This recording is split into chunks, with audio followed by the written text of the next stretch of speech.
ஸ்ரீமதே ராமானுஜாய நமஹ. அனைவருக்கும் இனிய காலை வணக்கம். நாமும் ஸ்ரீமத் பாகவதத்தின் நாள் 20ல நாம இருக்கோங்க.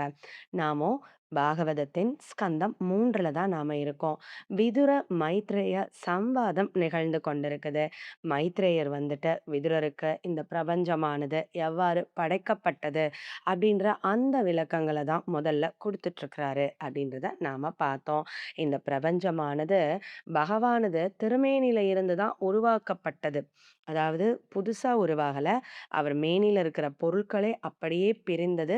அதுக்கப்புறம் பகவான் அத ஒன்று கலந்து அழகிய பிரம்மாண்டமான இந்த அண்டத்தை படைத்தார் அப்படின்றத பார்த்தோம். பிறகு அண்டத்துக்கு உயிர் கொடுத்தாரு. பிரம்மாவையும் படைத்தாரு அப்படின்றது வரைக்கும் பார்த்தோம்.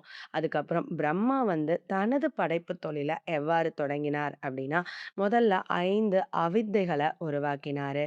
அதுக்கப்புறம் தன் மனதில இருந்த மானச குமாரர்களான சனத்குமாரர்கள உருவாக்கினாரு.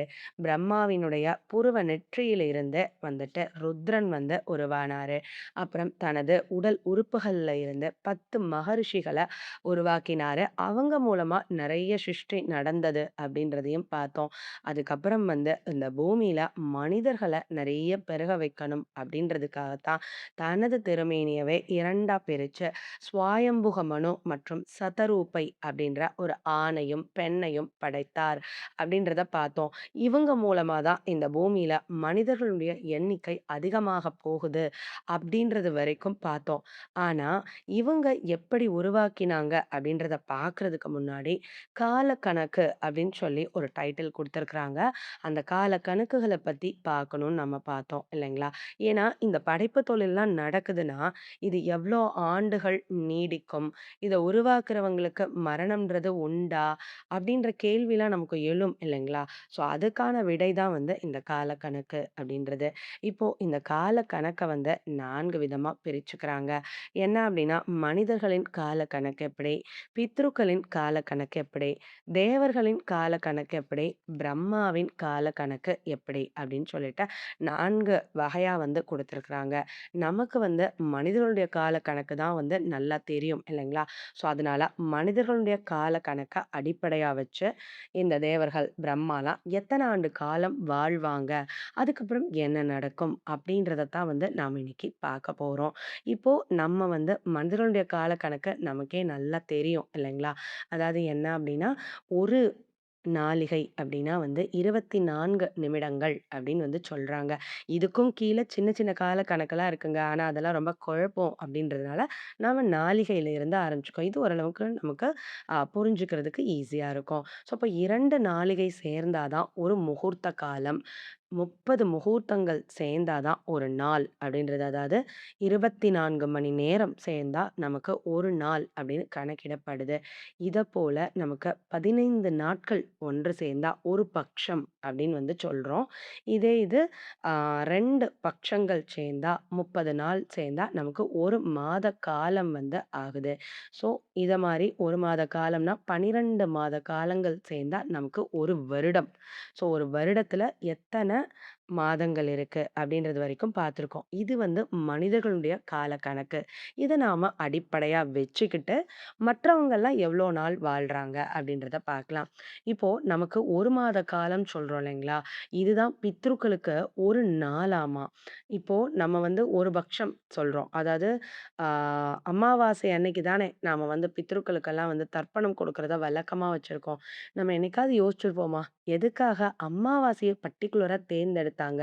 ஏன் பௌர்ணமியா கூட வச்சிருந்துருக்கலாமே அப்படின்னு தோணும். ஏன்னா பௌர்ணமி தானே முழு நிலவு அப்படின்னு கூட நமக்கு தோணும் இல்லைங்களா? ஆனா இதுல ஒரு சின்ன ரகசியம் இருக்குங்க. என்னன்னு பார்த்தீங்கன்னா, அமாவாசை அப்படின்றது தான் பித்ருக்களுக்கு வந்து பகல் நேரமாம். பௌர்ணமி அப்படின்றது நள்ளிரவு நேரமாம். ஸோ அப்போ பித்ருக்கள் வந்து எப்ப ஆக்டிவா இருக்காங்களோ, அப்ப தானே அவங்களுக்கு நாம உணவ வந்து நம்ம குடுக்க முடியும் இல்லைங்களா? அதனால தான் இந்த தர்ப்பணமானது அமாவாசை அன்னைக்கு ஏற்பாடு பண்ணி வச்சிருக்கிறாங்க அப்படின்னு வந்து சொல்றாங்க. ஏன்னா நம்மளுடைய 1 மாதம் வந்து அவங்களுக்கு 1 நாள். அப்படின்ற மாரி கணக்கு பித்ருக்களுடைய லோகத்துல இருக்கு அப்படின்னு வந்து சொல்லியிருக்கிறாங்க பாகவதத்துல. அதுக்கப்புறம் இப்ப தேவர்களுடைய கால கணக்கு என்ன அப்படின்றத நாம பார்க்கலாம். இப்ப என்ன அப்படின்னா, நாம 1 ஆண்டு காலம் அப்படின்னு சொன்னோம் இல்லைங்களா? நம்ம 12 மாதம் டிராவல் பண்ணா 1 வருடம் வருது நமக்கு. இந்த 1 வருடம் தான் தேவர்களுக்கு 1 நாள் அப்படின்னு வந்து சொல்றாங்க. அப்போ இத மாரி தேவர்கள் வந்து அவங்களுக்கும் நாள் கணக்கு போகும். நம்மளுடைய அ 12 மாதங்கள் சேர்ந்தா தான் அவங்களுக்கு 1 நாளே வந்து ஆகுமாம். ஸோ அப்போ அவங்களுக்கு 1 ஆண்டு ஆகணும் அப்டின்னா, நமக்கு 1 ஆண்டுனா 12 மாதம் நம்ம சொல்லிர்றோமா? அதப்போல அவங்களுக்கு 1 வருஷம் அப்டின்னா, நம்ம எத்தன வருஷத்த கடக்கணும்னா 360 வருடங்கள்.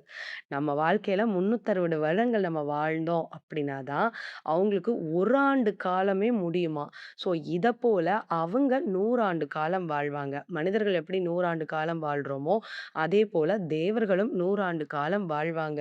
அப்போ நம்ம கணக்குப்படி 360 இன்டு 100 என்ன வருடம் வருமோ, அத்தன வருடங்கள் வந்து தேவர்கள் வந்து வாழ்வாங்க. அதுக்கப்புறம் தேவர்களுக்கும் நம்ம போலவே வந்து மரணமானது ஏற்படும். ஆனா நம்ம போல வயசாகி, மூப்பாகி அந்த மாரிலாம் ஆகாது. அவங்க அப்படியே வந்துட்டு தங்களுடைய ஆத்மாவ வந்து வெளியேத்திடுவாங்க அப்படின்னு வந்து சொல்றாங்க. ஸோ அப்படி இதுதான் வந்து தேவர்களின் கால கணக்கு அப்படின்னு வந்து சொல்றாங்க. அடுத்தது பிரம்மாவினுடைய கால கணக்கு என்ன அப்படின்றத பார்க்கணும். ஆனா பிரம்மாவினுடைய கால கணக்கு வந்து இந்த தேவர்களோட கால கணக்கு மாரி ஈஸியா பார்த்துட முடியாது. ஏன்னா ரொம்ப லட்ச லட்ச வருடங்கள் வந்து அவர் இருப்பாரு இல்லைங்களா? ஸோ அதனால வந்து என்ன அப்படின்னா, யுக கணக்குகள வச்சு தான் வந்து பிரம்மாவினுடைய கால கணக்க கணக்கிட முடியும்னு சொல்றாங்க.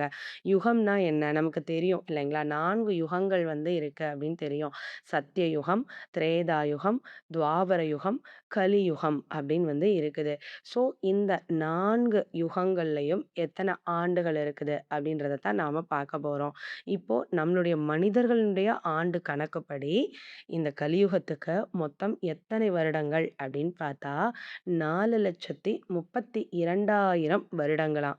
இந்த கலியுகத்துக்கு. நம்ம இப்ப எத்தனாவது ஆண்டுல இருக்கோம் பார்த்தா, வெறும் 5,000 ஆண்டுகள் தான் வந்து கழிஞ்சிருக்கு அப்படின்னு சொல்றாங்க. 5,100 வருடம் தான் கலியுகம் ஆரம்பிச்சே வந்து நடந்துட்டுருக்கு அப்படின்னு சொல்றாங்க. இன்னும் பேலன்ஸ் வந்து எவ்வளோ இருக்குன்னு பாருங்க. 4,32,200ல வெறும் 5,000 தான் கழிஞ்சா மிச்சம் எவ்வளோன்னு பார்த்துக்கோங்க. இத்தன வருஷம் இன்னும் கலி வந்து இருக்குது.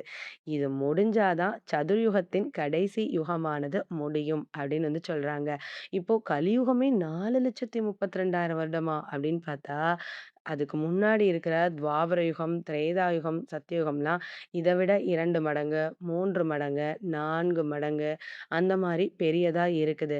ஸோ இத்தன ஆண்டுகள் மொத்தமா சேர்த்தா 4 யுகமும் ஒன்று சேர்த்தது தான் சதுர் யுகம் அப்படின்னு வந்து சொல்றாங்க. அப்போ சதுர்யுகத்துல வந்துட்டு ஆ 4,320,000 வருடங்கள் வந்து இருக்குது. நான் ஒரு சதுர்யுகத்துக்கு வந்துட்டு. ஸோ அப்போ இந்த ஒரு சதுர்யுகம் அப்படின்னு சொல்லிடுறோம் இல்லைங்களா? 4,00,00,000 வருடம் ஒரு சதுர்யுகத்துக்கே. இத மாரி 1000 சதுர்யுகங்கள் வந்து சேர வேண்டுமா. 4,00,00,000 இன்டு 1000னா என்னன்னு பார்த்துக்கோங்க. கணக்கு எங்க ஜீரோஸ்ல போகும் அப்படின்னு சொல்லிட்டு. ஸோ அப்படி 4,00,00,000 இன்டு 1000 வருடங்கள் இருந்தா தான் பிரம்மாவுக்கு ஒரு பகலே வந்து முடியுமாம். அப்போ ஒரு இரவு முடியணும் அப்படின்னா, இன்னொரு 4,00,00,000 இன்டு 1000 வருடங்கள் வந்து போடணும். ஸோ இத்தன வருடங்கள் சேர்ந்தா தான் பிரம்மாவுக்கு ஒரு நாளே வந்து ஆகும். அப்போ 4,00,00,000 இன்டு 1000 4,00,00,000 இன்டு 1000 அப்ப 8,00,00,000 இன்டு 1000 என்ன வருமோ, அதுதான் பிரம்மாவுக்கு ஒரு நாளாவே வந்து இருக்குது. ஸோ இத போல பிரம்மா வந்து ஆ 100 வருடங்கள் வந்து வாழ்வாரு. ஒரு நாளைக்கு இத்தனன்னா, இத போல அவருக்கு 12 மாதம் இருக்கு. ஒரு வருடம் முடிஞ்சு அவரு 100 வருடங்கள் வந்து வாழ்வாராம். என்ன கணக்கு அப்படின்றது நம்மளால கணக்கே பண்ண முடியாத அளவுக்கு இருக்குது. ஸோ இதுதான் வந்து பிரம்மாவினுடைய கால கணக்கு.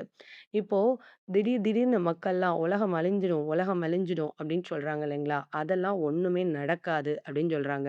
நெறைய பேருக்கு ஒரு சந்தேகம் இருக்கும். என்ன அப்படின்னா, இந்த கலியுகம் தானே கடைசி யுகமா இருக்குது. கலியுகம் முடிஞ்சோனே இந்த பூமி எல்லாமே பிரளயம் ஆயிடுமா? திருப்பி பகவான் கிட்ட போயிடுமா? அப்படின்ற சந்தேகம் வந்து வரும் இல்லைங்களா? இல்லையா? நிச்சயமா முடியாதுன்னு சொல்றாங்க.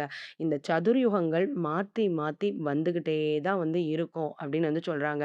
இந்த பிரம்மாவினுடைய ஆயுள் வந்து என்னைக்கு இப்ப நம்ம பார்த்தோம் இல்லைங்களா? எவ்வளோ காண்டம் 8,00,00,000 இன்டூ 1000 போட்டா என்ன வருமோ, அதுதான் அவருக்கு ஒரு நாளே. இதப்போல அவர் 100 ஆண்டு காலங்கள் வாழ்ந்து முடிக்கணும். அப்போ அதுக்குள்ள எத்தன சதுர்யுகங்கள் வந்துட்டே இருக்கும் அப்படின்றத நாம பார்த்துக்கணும். இந்த மாரி பிரம்மாவினுடைய ஆயுள் கணக்கு 100 வருடம் முடிஞ்சா மட்டும் தான் மகா பிரளயமானது ஏற்பட்டு, இந்த அண்டம் முழுக்க மறுபடிக்கும் ஒரு பாலா சுருண்டு போய் ஒரு பால்ல இருந்து தான் வந்துச்சுன்னு பார்த்தோம் இல்லைங்களா? அதேபோல திருப்பி பாலா போயி ஒட்டிடும் பகவானுடைய திருமேனியிலேயே வந்து. இந்த மகா பிரளயமானது நடக்கிறதுக்கு பிரம்மாவினுடைய ஆயுள் கணக்கு வந்து முடியணும் அப்படின்னு வந்து சொல்றாங்க. ஸோ, அதனால இந்த பிரளயமானதெல்லாம் டக்கு டக்குன்னுலாம் வராது. ஆனா, பிரம்மாவினுடைய பகல் முடிஞ்சா ஒரு 3 உலகங்கள் வந்து அழிஞ்சிடும். 14 உலகங்கள் இருக்குது இல்லையா? இது எல்லாம் மொத்தமா அழியிறது தான் பிரம்மாவுடைய ஆயுட்காலம் முடிஞ்ச பிறகு. ஆனா, அவருடைய பகல் முடியுது அப்டின்னா, உடனே ஒரு 3 லோகம், இல்ல 4 லோகம் வந்து அழியுமாம். அங்கங்க குட்டி குட்டியான அழிவுகள்லாம் வந்து ஏற்படும். ஆனா, இந்த மகா பிரளயம்ன்றது பிரம்மாவினுடைய ஆயுள் கணக்க முடிஞ்சா தான் அப்டின்னு சொல்றாங்க.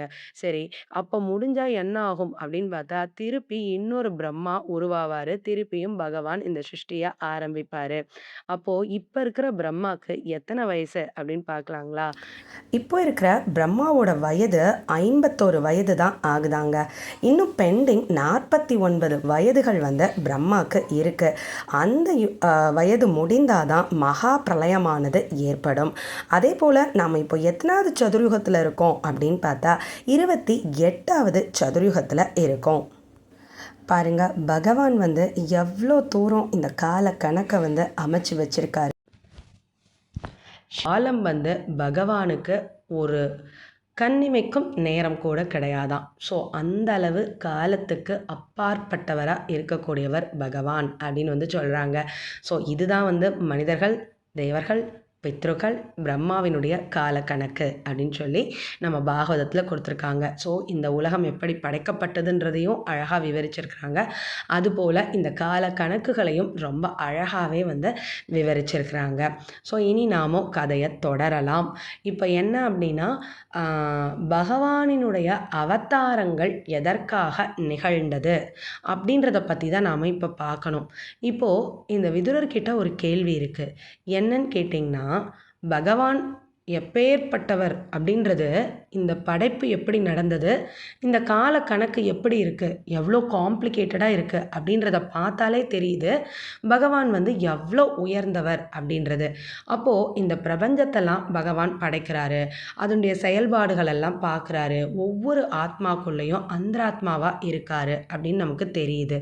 அப்போது பகவான் எதற்காக இந்த பூமியில் வந்து பிறக்கிறாரு அப்படின்ற கேள்வி தான் வந்து வருது விதுரருக்கு வந்து. அதை மைத்ரேயர்கிட்ட கேட்குறாரு. அதாவது பகவானின் அவதார ரகசியம் என்ன?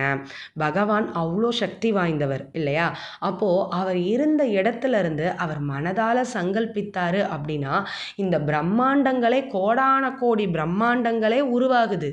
அப்போது அவர் மனசுலையே நினச்சார்னா இந்த பூமியில் உள்ள ஜீவாத்மாக்கள் எல்லாருமே என்ன செஞ்சிடலாம், ஈஸியாகவே வந்து மோட்சத்தை அடைஞ்சிடலாம். ஏன் அவர் அதை செய்ய மாட்டேங்கிறாரு? அதை செய்யாமல் எதற்காக சாதாரண மனிதர்களை போல வந்து இந்த பூமியில் பிறக்கணும், இந்த வாழ்க்கையை வாழணும்? எதற்காக? அப்போ பகவானுக்கு சக்தி இல்லையா அப்படின்ற அந்த கேள்வியை வந்து சில பேர் வந்து கேட்குறாங்க. ஸோ இதுக்கு வந்து நீங்கள் விளக்கம் கொடுக்கணும். பகவான் எதற்காக இந்த பூமியில் வந்து அவதாரம் செய்கிறார், என்ன காரணத்துக்காக? அவருக்கு அவ்வளோ சக்தி இருக்கிறப்பவும் அதை பயன்படுத்தாமல் எதற்காக மனிதர்களோட வந்து பிறந்து நான் வந்து உங்கள் எல்லாத்தையும் கடை தேற்றுறேன்னு அவர் சொல்கிறாரு அப்படின்ற அந்த அவதார ரகசியம் என்ன அப்படின்றதான் முதல்ல வந்து கேட்குறாரு விதுரர் வந்துட்டு. இப்போ நாமோ கதை வந்து எந்த இடத்துல நிற்குதுன்னு பார்த்தீங்கன்னா, இந்த சுவாயம்புக மனுவும் சதரூப்பையும் இந்த பிரபஞ்சத்தை படைக்கணும், இந்த பூமியில் உள்ள மக்கள் எல்லாத்தையும் படைக்கணும் அப்படின்றதையும் பார்க்கணும். அப்போ மனிதர்களை படைத்த பிறகு இந்த பகவான் வந்து சக்தி வாய்ந்தவர் தானே அவரு சங்கல்பத்தாலே எல்லாத்தையும் செய்யலாமே! ஆனா, எதற்கு அவரும் இந்த பூமியில பிறக்கிறாரு? அவதார ரகசியம் என்ன? அப்படின்றத நாம பார்க்கணும். அப்பதான் ஏன்னா இந்த பாகவதம் முழுக்கவே பகவானுடைய திருவிளையாடல்கள், அதாவது அவருடைய அவதார சேட்டிதங்கள பத்தி தான் குறிக்குது. அப்போ அந்த சேட்டிதங்கள பார்க்கறதுக்கு முன்னாடி, எதற்காக அவர் அவ்வாறு செய்தார்? அப்படின்றத நம்ம பார்த்துட்டு தான், நம்ம அவதாரங்களுக்குள்ள போக முடியும் அப்படின்றத சொல்றாங்க. இதுக்கு ஒரு சுவையான சரித்திரம் ஒண்ணு இருக்குங்க. எல்லாரும் ரசிக்கும்படியான சரித்திரம். அது என்ன அப்படின்றத பொறுத்திருந்து கேட்போம். பகவான் திருவடிகளுக்கே பல்லாண்டு கூறி அமைகிறேன். ஸ்ரீமதே ராமானுஜாய நமக. நன்றி.